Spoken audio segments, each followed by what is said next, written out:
Then I realized just how messed up it is that American high schoolers are like security prisons. I've heard it from you guys over and over and over again, and you're right. America has, to some degree, messed up my perception of the world. I've made several videos discussing how I've changed as a person, leaving the country and exploring the rest of the world, and, you know, identifying some things that I wanted to bring back with me when I return eventually to the United States of America. But there was an interesting video that I stumbled across, and it was basically Americans talking about the first time they realized that America messed them up. And I actually have a story of my own. Basically, when I traveled to Germany, I went to the beautiful city of Aachen with a lot of really good friends of mine, and they were showing me around, and as we were roaming the streets, I heard this loud and I immediately dropped down to the ground, and I looked around and nobody reacted. Not a singular person was bent out of shape. People acted like I was the crazy one. If anything, they reacted to my reaction. And I'm telling you, the boom sounded almost like a bomb. You know what I'm saying? It sounded like somebody set something off. But what it was a Polish firework.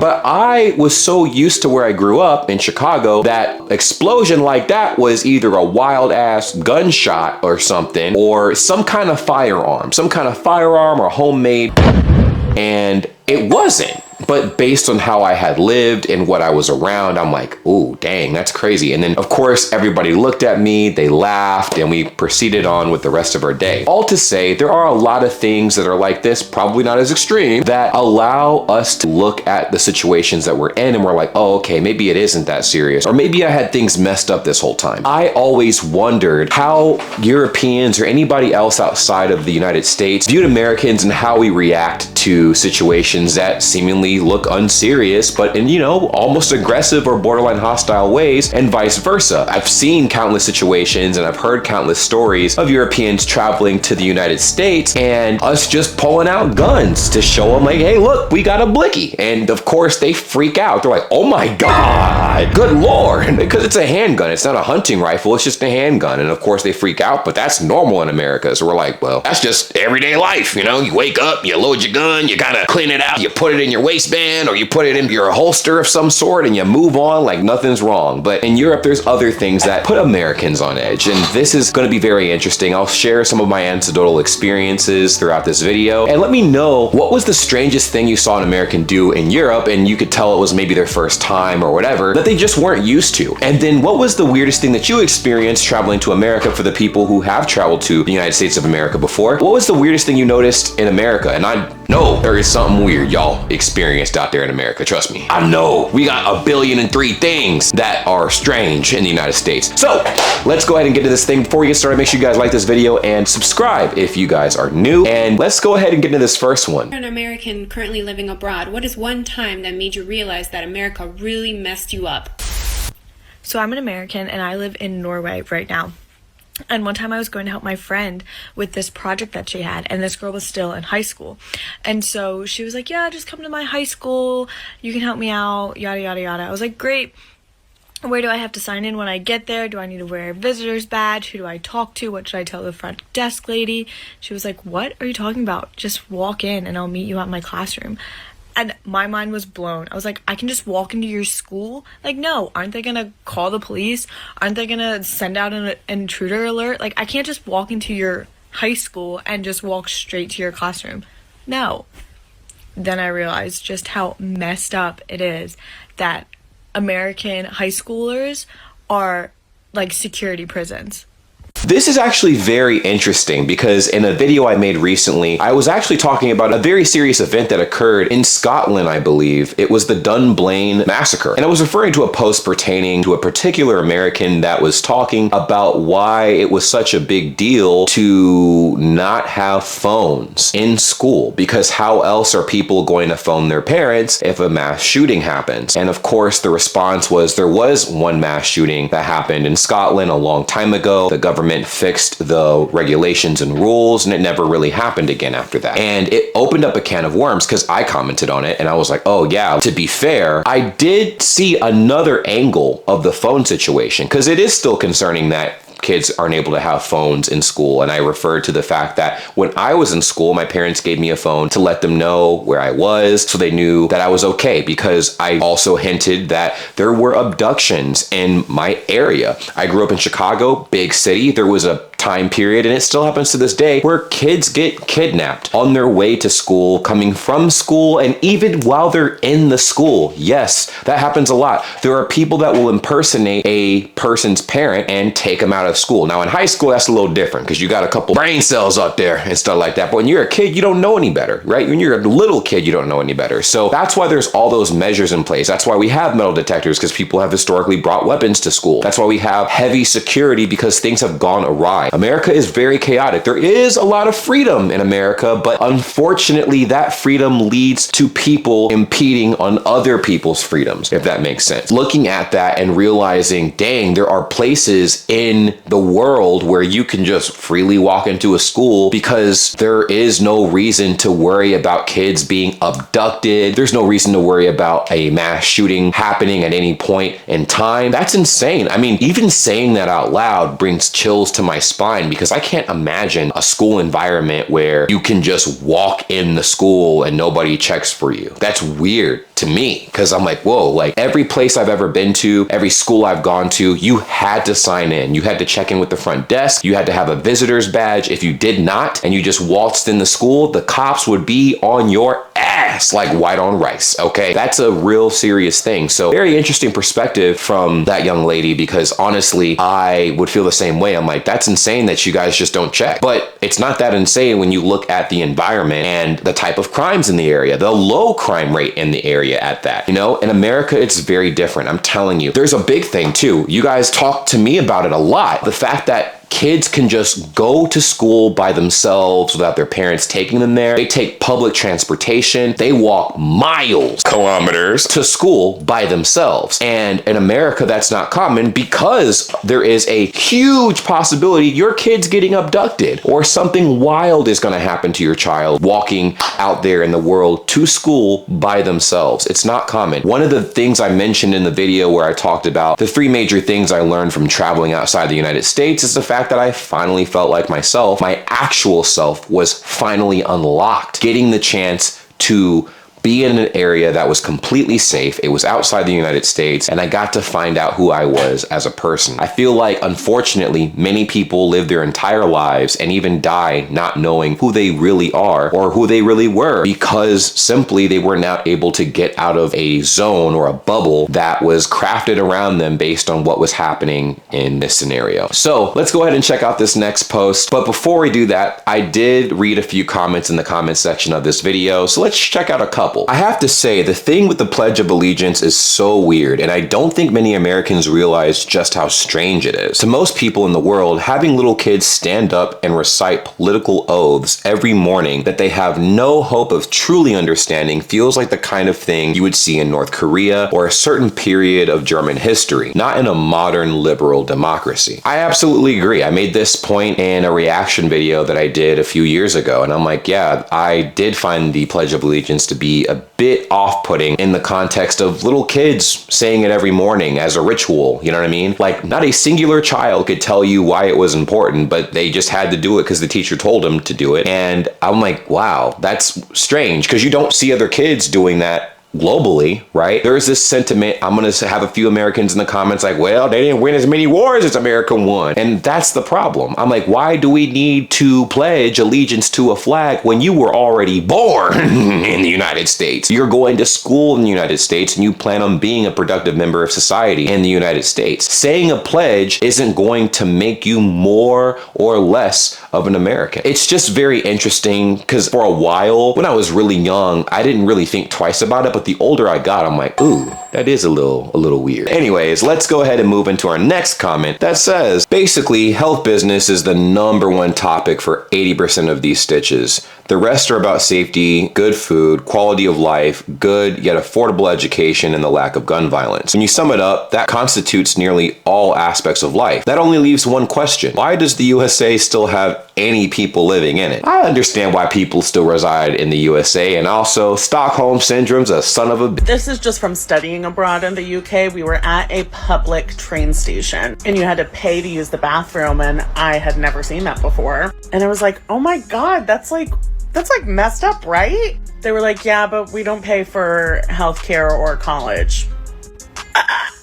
Stop yelling! Listen, I do have to gripe and complain about that. When I went to Germany, same thing, bruh. Same thing. I told y'all about the time I peed on myself because I did not have the money to pay for the bathroom, and it was what, like just €2 or something. I didn't have euro on me. Everything is digital, right? But the bathrooms that I needed access to only took coins. They didn't have a scanner because obviously a lot of parts of Germany prefer cash over credit card stuff. That's gradually changing. That's actually changing very rapidly now. I mean, grocery stores and a lot of places are incorporating credit cards and whatnot, which is phenomenal. But in this particular situation, I was like, dang, I had a little accident. So I'm just saying, yeah, it's definitely annoying, but do I get it? Yes. Also, the dig at healthcare. Yeah, free healthcare. I'm jealous. Okay, I am jealous. So when I was a teenager, I went out of the country one time to go on vacation to the Bahamas, and we were staying at this resort, and shit happened. I caught a virus that was going around the resort, and then I had an allergic reaction to the virus, and I couldn't really breathe. But the on-site paramedic had already left for the day, so the hotel concierge took us to the hospital in his van and just told us to call when we were ready to head back. So we go to the hospital, I get treated, and as we're leaving, my mom tries to give them her insurance card, and she's telling them, like, I'm so sorry, we've never been out of the country before, I don't know how to do this. They told her, like, oh no, you just keep that, we don't take insurance here. And the look on my mom's face was terrified, like, oh my God, we're gonna have to sell our house, terrified. This was when they realized we were Americans, and they were like, oh no, don't panic, you must be American, we have universal health care here, you just need to pick up your medicine in the lobby, you're fine. The medicine was $8, and they gave me a note to give to the airline to get back into my own country. Now that's wild. What? Okay, I would have absolutely panicked in that situation. I went to the Bahamas before, and I was like, interesting. I know one of the things they told us not to do is free roam around the Bahamas. It's cool in the resorts, but just free roaming and stuff, people are like, oh yeah, just, you know, be careful, you feel me? Be careful. There's parts of the Bahamas you don't want to be Bahama-ing, okay? But yeah, that's cool. Universal healthcare is a flex. That's a super huge flex. I would have been like, are you sure? You sure I'm not gonna get a mysterious bill in the mail for like $50,000 for the medicine you just gave me and the hospital visit and the transport to the hospital? Are you sure? Every American's on edge when it comes to healthcare, okay? You have to understand, we have to pay an arm, a leg, and a goat sacrifice every time we cross the threshold of a hospital. It shouldn't be a thing, but unfortunately, it is. So if you guys have any funny stories of, you know, Americans interacting with the health portion of Europe, please let me know in the comments down below. And by that, I mean like Americans too afraid to go to the hospital because they were in fear of paying too much money they did not have to be treated for whatever the injury was, or something of the sort. Please let me know in the comments, because I know you guys have stories for days and I love reading them. I love this question. I actually don't live abroad right now, but I spent basically most of my 20s living abroad, and for 6 of those years I was living in the UK, and in my first like professional job, you could say there, this one time I got really sick and I was feeling really unwell, and I was like, I had 5 weeks of leave, and I really had assumed that must have been like my sick and my vacation time like in one, because 5 weeks is like so much time relative to American standards. And I was really sick, and I was like, and then I was like, but honestly I don't want to use up my sick time. And my boss was like, what are you talking about? Like, if you're sick, like, you're just sick.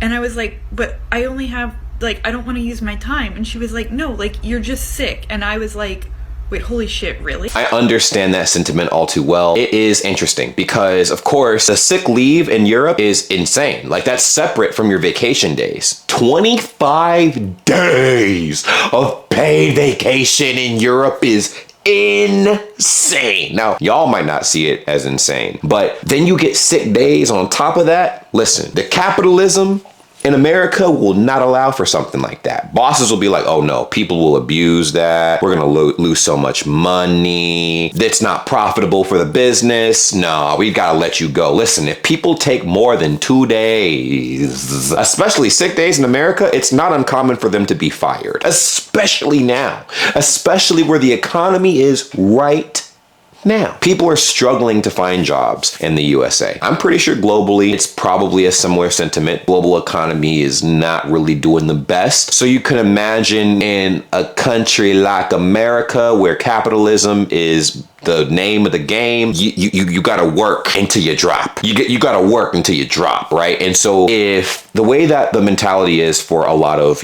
bosses that own companies and stuff that run businesses in America is if the workers are not at work, there will be someone that will be desperate enough to fill their position and work if they're sick, work if they're, experiencing a loss in the family. They'll just have to miss the funeral, whatever. Someone will be desperate enough to fill your position. So they don't care about the people. They care about how much money they're generating. And your absence to them is a huge hit for the business. So 25 days, I'm telling you, when I said that just now, I'm pretty sure like 7 CEOs in America shudder. They're like, whoa.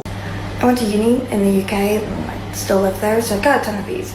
Probably the first that comes to mind is when first year I realized I was picking my seats in lectures about where I could be protecting in case someone came in and started shooting. And I brought it up with my group of friends, which had Americans, non-Americans, and all my American friends were like, oh yeah, I'm also terrified of someone coming in and taking us out in a mass shooting. And of course, all of the non-Americans were like, what the like, never been worried about that. And yeah, they shouldn't be. Now, mass shootings definitely have been a more recent thing, meaning in the last 10, maybe 11 years, mass shootings have been at an all-time high in the United States. Because I do know when I was in high school, we weren't necessarily worried about the school being shot up, but it's Chicago, so shootings were happening every day, literally every day, outside the school, like just in your regular everyday life. So that was a different thing we had to worry about. But seeing that the mass shootings in America are nationwide and they are very prevalent, that's a very real thing that is sad to think about. Sitting by an exit or a window, so if a kid comes through blasting up the classroom, you have an easy out. That's actually something that I caught myself doing, another anecdotal experience, not in the classroom, but in theaters. After the Batman Dark Knight movie theater shooting, every single time afterward, even to this day, I will look at the exits in the theater to know where to run to if somebody did come into the theater and start shooting. Because I do think that that's very important, knowing the exits and all the entrances and stuff. It's like a survival tactic. And I know that nothing crazy would happen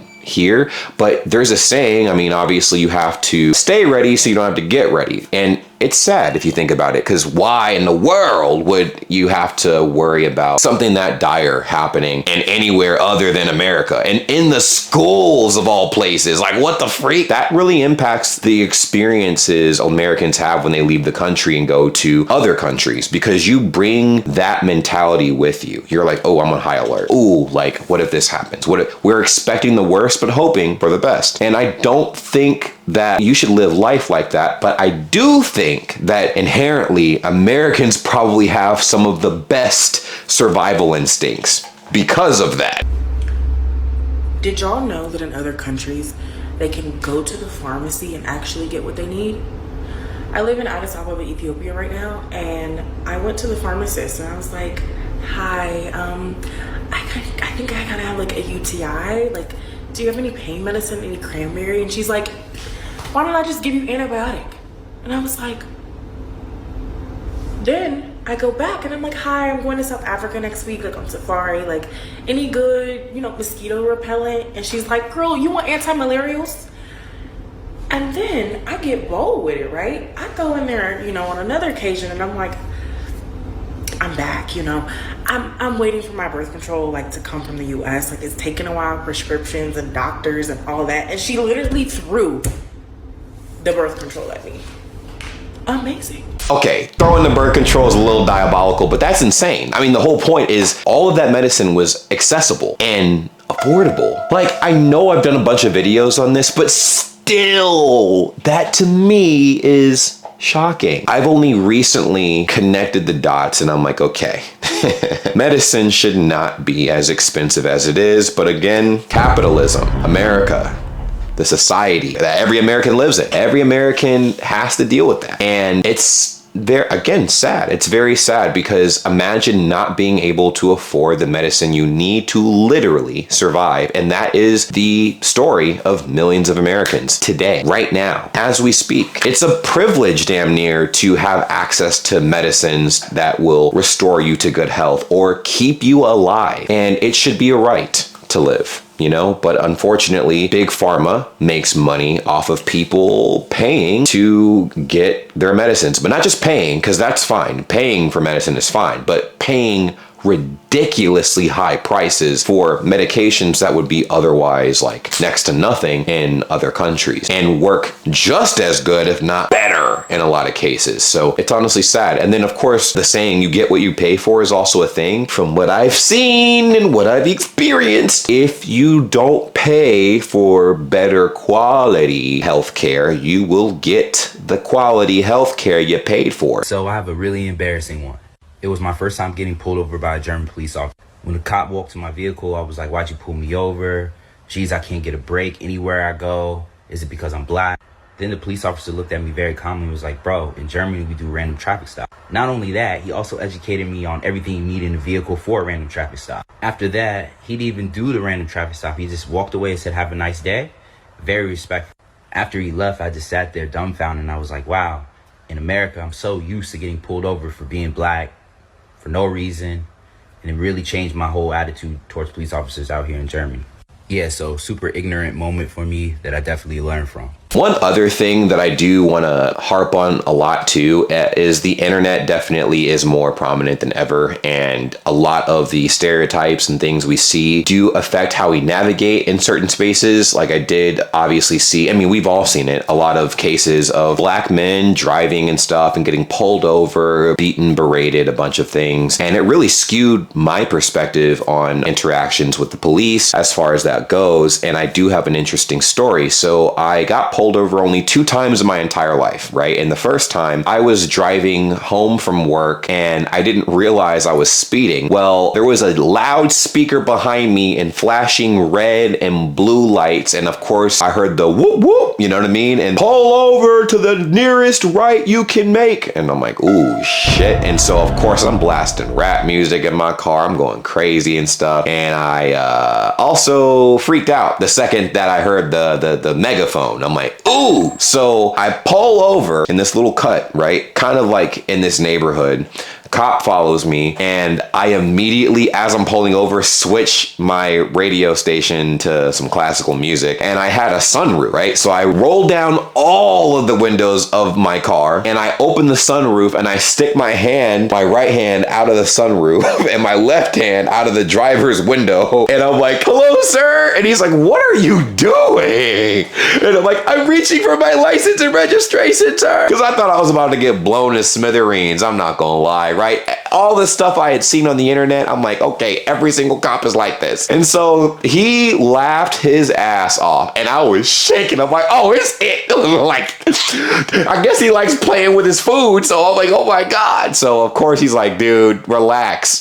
You are going 10 over the speed limit. I just need to see your license and registration. I'm like, okay, I'm reaching for my license and registration. It's like, dude, relax, it's okay. So of course I give him my information. We both have a chuckle, and then I realize how stupid I looked, because not every cop does that, even in America, right? Although there are a lot of cases that do go in that direction. So I do think that because a lot of those situations have gone viral and they're becoming more and more prevalent, where we do see a variety of those types of videos, right? Of, you know, some bad actors in the police force that do the unthinkable to pedestrians and whatnot and the civilians living in America, it makes tensions with everyday police officers and everyday regular people more hostile than they have to be. Because there are other incidences of people driving that get real hostile with the cop, and the cop has to get hostile back. And so in situations where people are getting pulled over, they think that every cop is like that, and a lot of cops judge people by the most violent individual maybe one of their coworkers has dealt with, or maybe the most violent thing they've seen on the internet. And that's why I brought up, like, the internet has changed a lot of things on top of the already existing stereotypes, right, that we knew prior to the age of the internet. The internet has exposed a lot of things that would have otherwise gone under the radar, but it also inflates things at a much bigger rate than what reality actually is. So his story kind of brought up a story that just happened in America for me. That story happened in Arizona. I wasn't in Germany. I was in Arizona when this happened, and I'm like, oh Lord. So I looked dumb because obviously I assumed the cops are going to blow me away, but I guess it might not have been that dumb, because I'm like, hey, look, like, I'd rather be alive and overcorrected and goofy looking than, you know, suspicious looking and then not here. Moral of the story is, obviously there's several different vantage points to situations that are existing in different countries and stuff, and for as violent as America is, for sure, it's not 100% of the time, but it is very common. It absolutely is very common, which is why we have rules and certain freedoms and whatnot to kind of combat some of the other things that happen in the United States. Let me know how you guys feel about that in the comments. That's your repeat medication all sorted. Oh, great. Now you're nearly 25, so you should probably come back in soon to get a cervical screening test. Oh, sure. And here's some info about IUDs, since you were asking about those. Okay, and what's like a ballpark for how much all of this costs? Like 500, £1,000? It's free. Oh. Yeah, I mean, I don't have to say it too many more times, but healthcare in America is cooked, and the price of a lot of medication, every available medication, is very pricey. A lot pricier than it would be over in other countries and whatnot, and it's actually very remarkable. I think it's funny how a lot of politicians from the United States will make fun of other countries and what they don't have, when those same countries do offer things that we're paying an arm, a leg, and a goat sacrifice for, and is literally a lot of the reason why a lot of people can't afford to live the lifestyles that they want to. Not anything fancy, but just a regular lifestyle to sustain themselves. It's very ironic, very ironic. Besides wanting to get under a desk every time I hear like a bang noise, I had no idea what that was before I moved to Australia. TBH, I almost did not know what the hell that was either, bro. I'm like, what is she holding up in the camera? What is that? That is like a water heating pot or something for your coffee, for your tea. That's cool. That's really cool, because dang, practicality of that in America, I mean, it's practical, but a lot of houses don't have that. Most houses don't have that at all. We have a lot of other things, but a lot of people do not have that. Now, you can order it on Amazon 100%, but that's not a common American household item. So you put me on game, I'm going to check that out and probably use that more often. Oh, yeah. I'm an American living in Canada here since 2007. When I went to school, my schools had security guards. They don't have that in my son's school. My son does not have a security guard. They used to break up fights. We used to have police called, and I mean, God, they don't have that here, and it's very reassuring that the difference of violence in schools here is uncomparable to the United States.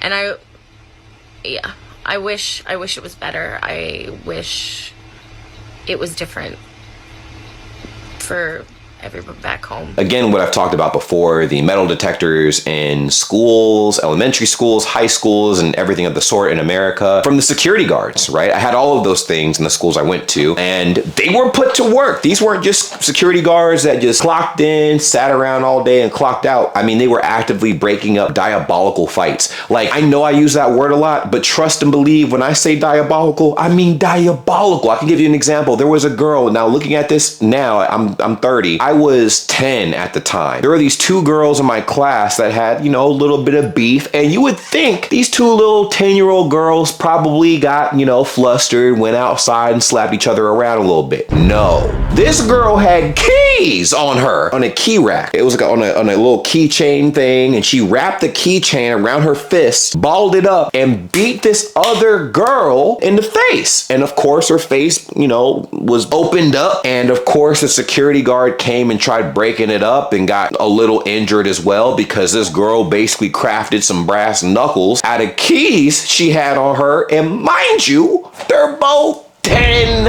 I'm like, what is going on? And it's just crazy. I mean, there were a lot of other fights and situations that happened. We had another individual, another student that wound up getting into a fight with another girl, and basically the security guard tried breaking it up, and they pushed the security guard down the stairs, and then of course the vice principal came up and tried breaking up the fight, and she knocked out the vice principal. She was a big lady, you know what I'm saying? And then the principal came up and she knocked out the principal. And so while all of this was happening, the dean called the cops showed up deep.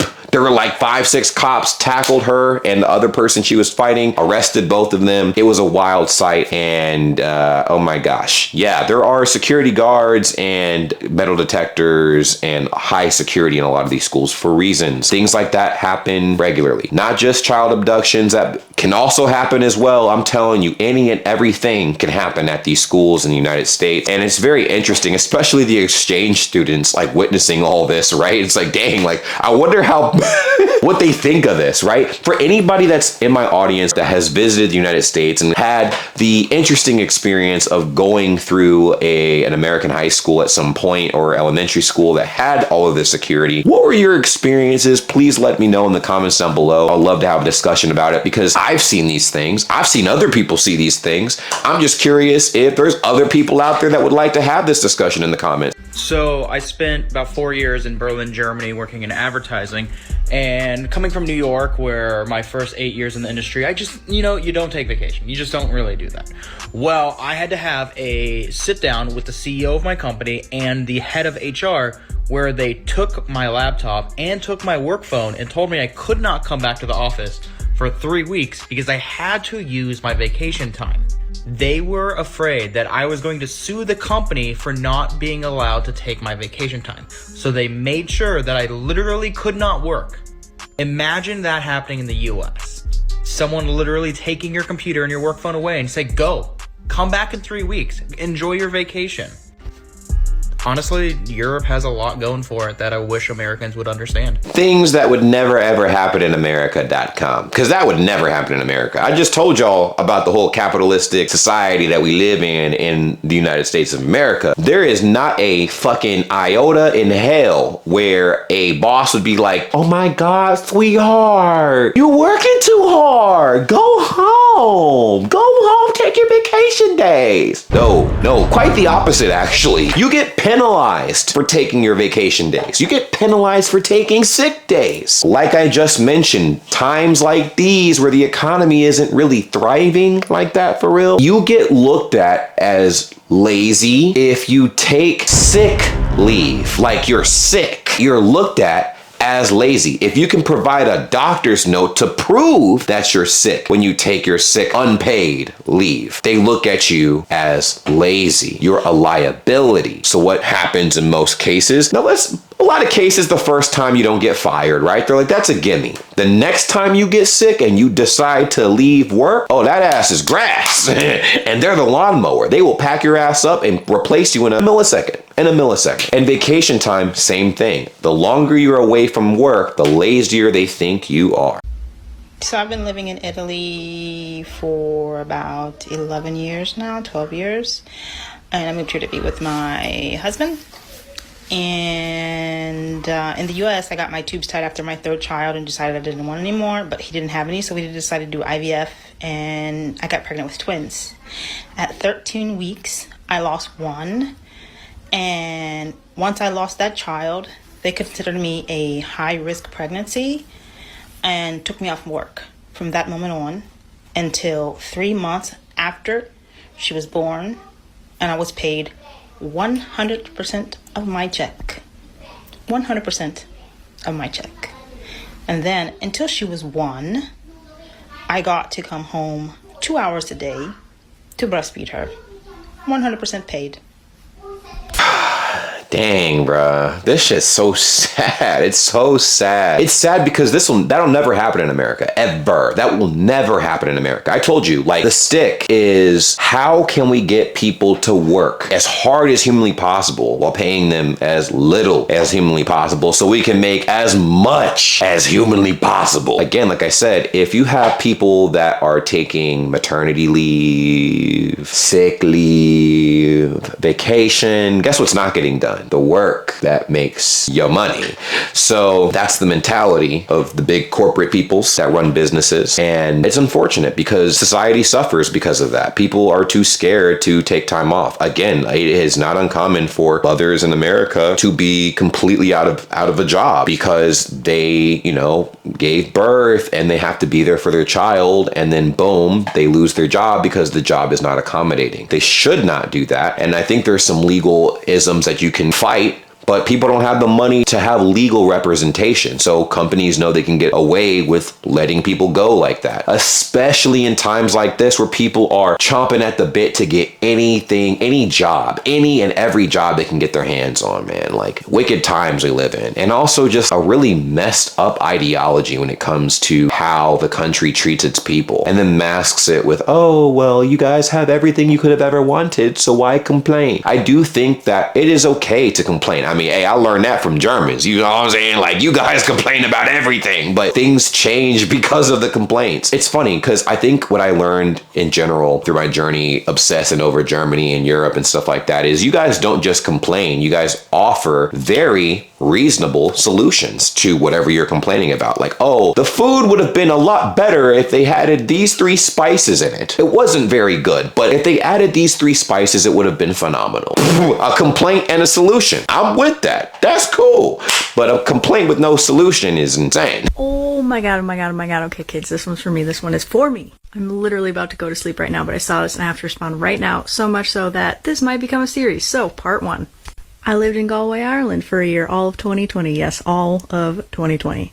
I come from the backwoods of Wisconsin where shooting squirrels off of your trees is a fun afternoon activity. Fireworks rarely happen in Ireland.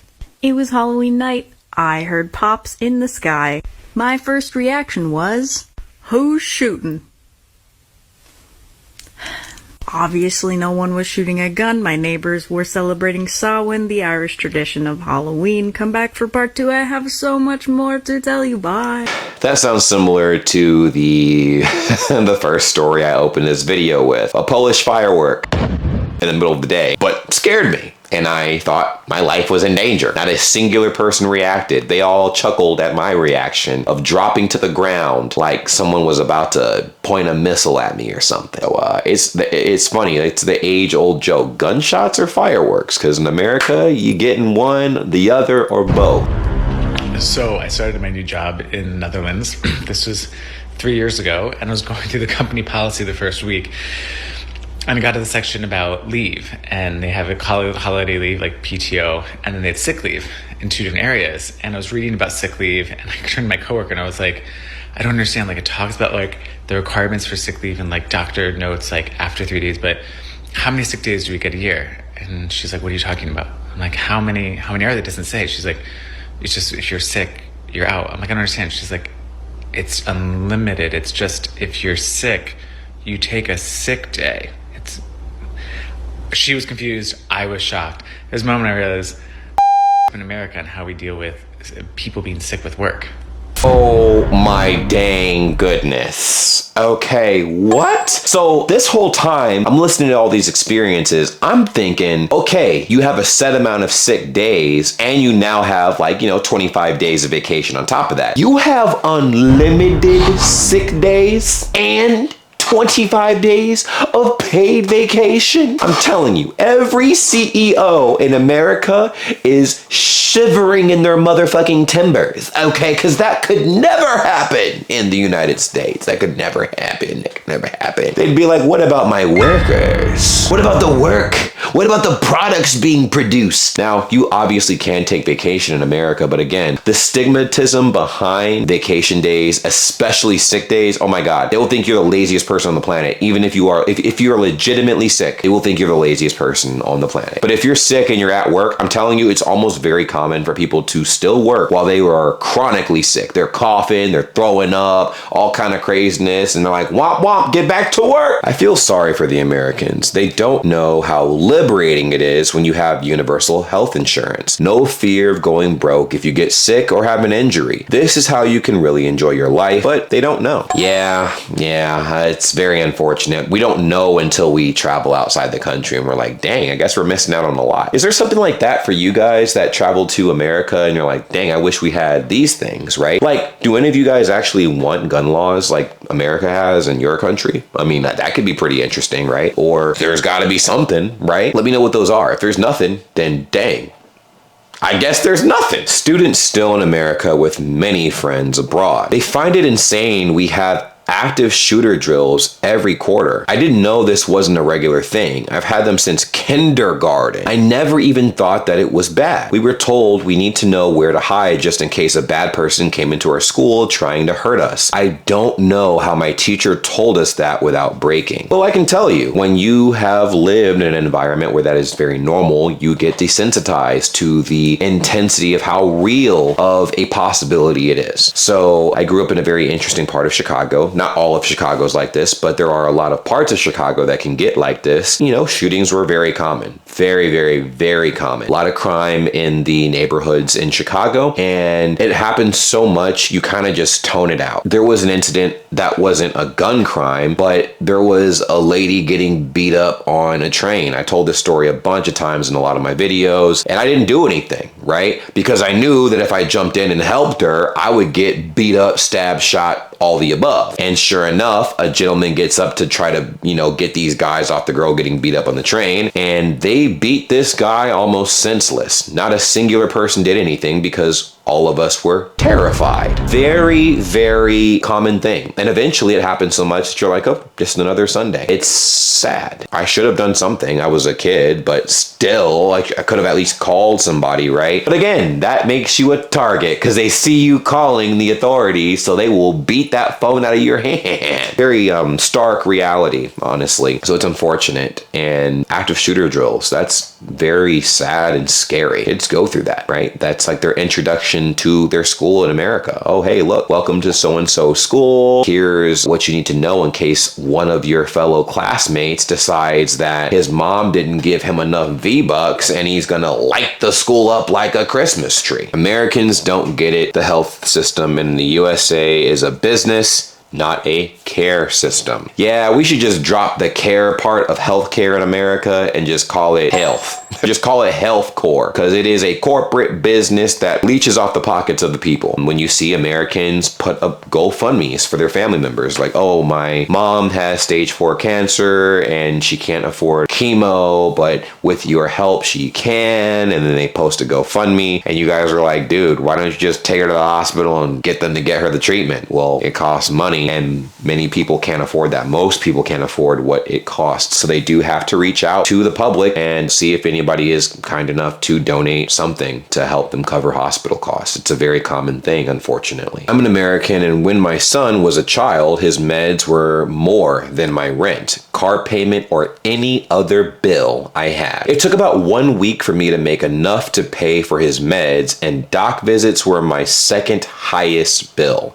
It's insane that we don't have universal health care. This is where the education part kind of comes into play, because I do think that universal health care would solve a lot of America's issues. The problem is we would have to increase taxes for that to work. And unfortunately, most Americans would think that that would be a gigantic loss, right? Because it's like, why don't I only get paid a fraction of the money that I deserve? Where's all this tax money going to? Well, you don't have to pay for health insurance anymore. So if it wasn't already obvious, it reminds me of the example of the quarter pounder. McDonald's, they tested out the half pound burger, basically. There was a half pound burger situation in America where McDonald's experimented with the half pound burger, which is obviously bigger than the quarter pound burger. But because they saw a 1 over a 2, which 2 is a smaller number than 4, and not, you know, the 1 over a 4, they're like, well, the quarter pounder sound bigger, so I'm gonna get the quarter pounder. And people dropped the half pound burger. The half pound burger did not perform very well because people did not understand math. Love watching Americans leave home and discovering that there is a safer, better, healthier, better educated world out there with real freedom. And I think that's actually what's most enlightening about these posts, is people being awakened from the lies they were told growing up in the United States, right? That America is number one, the United States can do no wrong. We are very quickly seeing how not true that is, right? There are some cool aspects about the United States, but when you leave the United States, you realize how played a lot of the citizens are. Like we got played, you know what I mean? There's a lot of things that we should just have that we don't, especially if we're gonna be claiming that we are a free society, you know? Like we're a free society and we have to pay an erroneous amount of money to receive basic level healthcare. That doesn't seem